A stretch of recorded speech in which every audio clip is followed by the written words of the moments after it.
bonjour à tous les 5.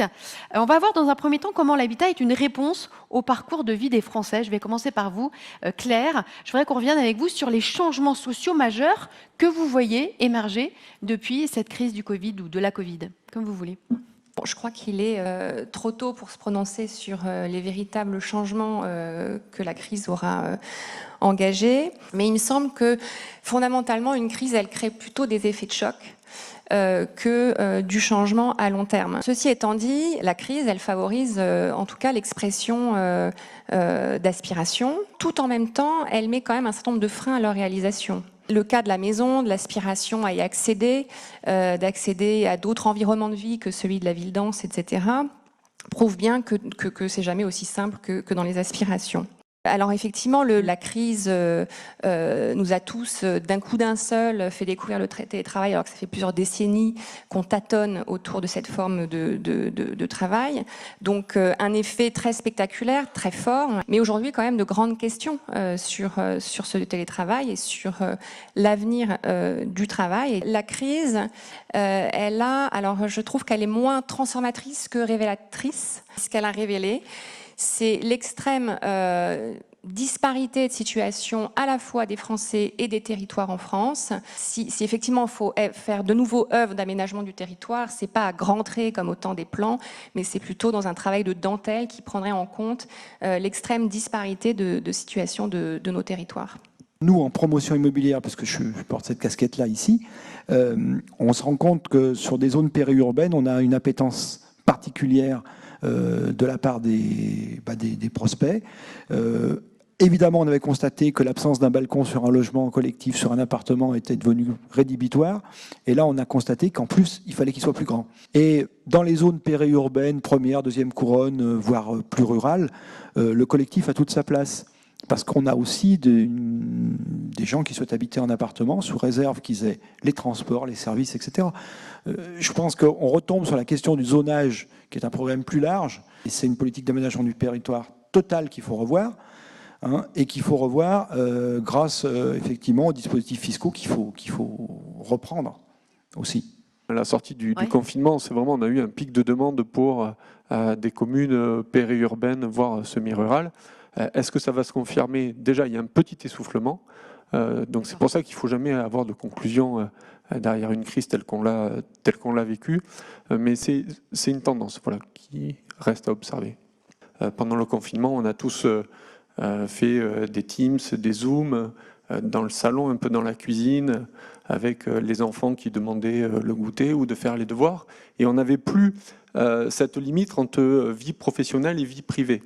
Et nous, dans la conception de nos logements, il va falloir qu'on intègre que la vie professionnelle vient dans le logement et donc concevoir des espaces où nos futurs clients pourront travailler et que cette notion vie privée, vie professionnelle s'entrechoque pas.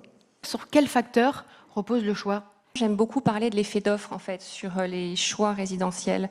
En fait, on n'a pas tellement d'alternative entre habiter un petit appartement à la location en ville-centre, je schématise, hein, excusez-moi, et acquérir une maison en banlieue ou dans le périurbain. Et donc du coup, il me semble que dans l'effet j'accède à la propriété d'une maison, il y a un effet un peu mécanique et vraiment d'offre. Une des raisons principales, en fait, c'est le carcan fiscal et réglementaire que nous imposent les lois de finances. Aujourd'hui, un marché qui est très manichéen, et vous l'avez souligné, c'est des appartements en zone A et zone B et C, que des maisons, en accession à la propriété.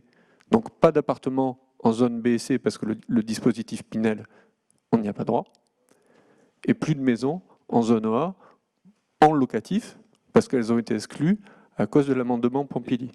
Comment l'habitat peut-il être un vecteur du vivre ensemble? C'est le deuxième sujet de cette table ronde. Claire Julliard, pour plus de 60% des Français, le logement est un vecteur de lien social et de relations de voisinage. Et ce constat, il est partagé autant en maison qu'en appartement. C'est étonnant, ça vous étonne? C'est un vieux débat, notamment de sociologues. La maison, du fait de la façon dont elle est composée, offre une marge plus grande à l'ensemble de la réalisation en fait à travers des pratiques d'appropriation de ces modèles culturels. Mais peut-être que si les Français sont attachés à la maison, c'est aussi dans cette capacité-là qu'elle a à les mettre en relation avec autrui. On entend souvent que l'habitat individuel crée de l'étalement urbain. Qu'est-ce que ça évoque chez vous ? Les chiffres et les analyses montrent que oui, que l'habitat individuel a créé, et souvent isolé, je veux dire créé isolément et pas forcément qu'en lotissement, dans nos campagnes. Mais en même temps, c'est pas que l'habitat, c'est tout ce qu'on fait autour. C'est les routes pour arriver, pour desservir, c'est du coup les zones commerciales ou d'activités qu'on a implantées, c'est tout ce qui s'est greffé autour aussi. Donc c'est assez complexe. En fait, ça fait 50 ans qu'on étale. Une réaction, Sylvain? Effectivement, moi ce que j'ai bien aimé dans ce que vous avez dit, c'est que ça fait 50 ans que c'est comme ça, c'est même plus vieux que ça. L'habitat, c'est un besoin primitif, animal. L'animal, il commence par manger, après il se fait un nid et il défend. Je pense qu'il faut qu'on accepte dans un pays de consacrer une part du territoire, même si c'est brutal, à ce besoin primitif. Donc il faut une part pour l'agriculture, pour se manger, il faut une part pour habiter, ça c'est indispensable. Ces 50 ans d'histoire, ils ont effectivement amené des dérives, et là je partage totalement votre constat.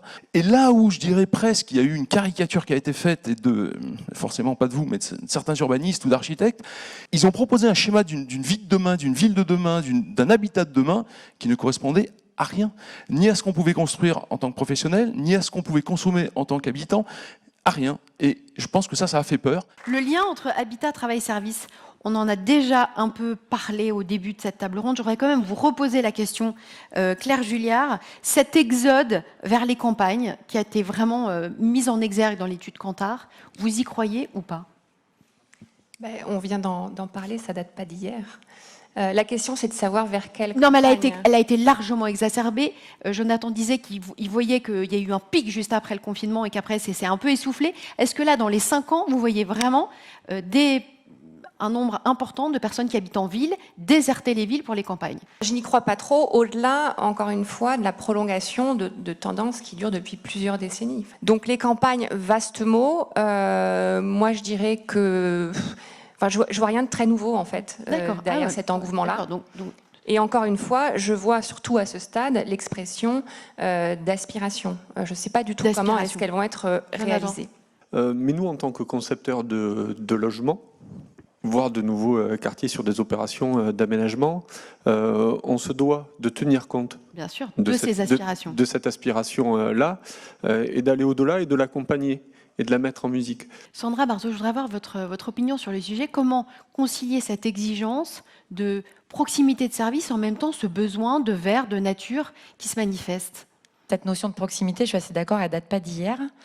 Par contre, c'est vrai que ça a été certainement un très grand accélérateur, ce confinement, sur la question de la proximité. Et qu'est-ce qu'on met dedans? Je suis pro un aménagement durable des territoires, un rééquilibrage sur les territoires, et messieurs, dames, certains sur lesquels vous n'allez pas, pour plein de raisons, parce qu'il n'y a peut-être pas les marchés, et ça je le comprends tout à fait. Et je crois en fait qu'il y a un vrai enjeu de réfléchir, pour le coup, pour les législateurs que nous sommes dans le plan de relance, de manière globale, à cette notion de proximité, en pensant en même temps les besoins en habitat, pour qui, la mutation des espaces agricoles, parce qu'on sait qu'il y a souvent des conflits et tout ça, la question du mix énergétique, parce que c'est et aussi des infrastructures en général, vous l'avez dit.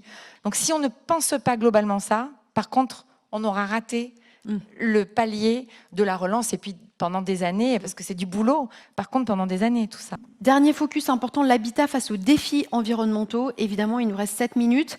L'étude, elle montre que les critères environnementaux seront demain beaucoup plus importants.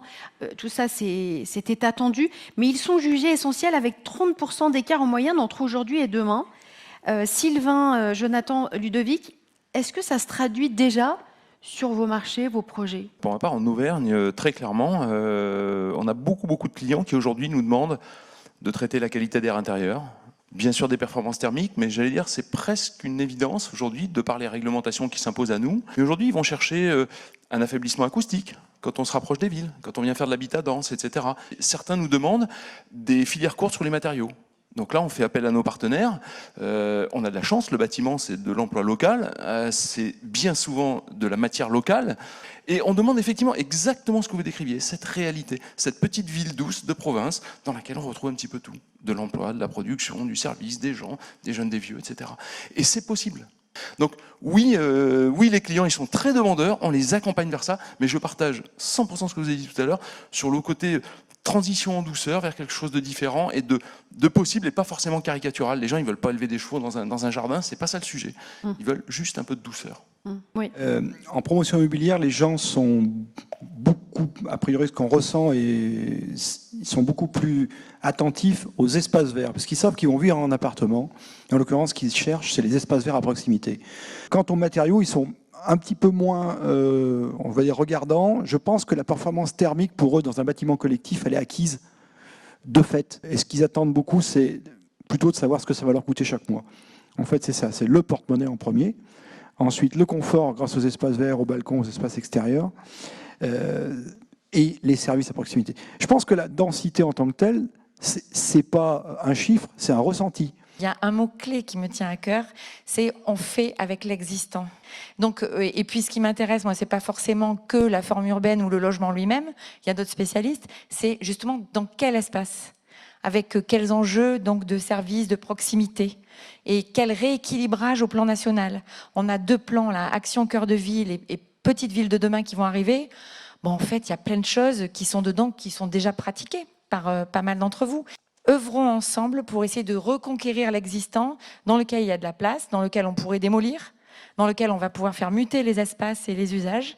Et il y a aussi de la place pour faire des petites maisons dans des dents creuses, il n'y a aucun problème là-dessus.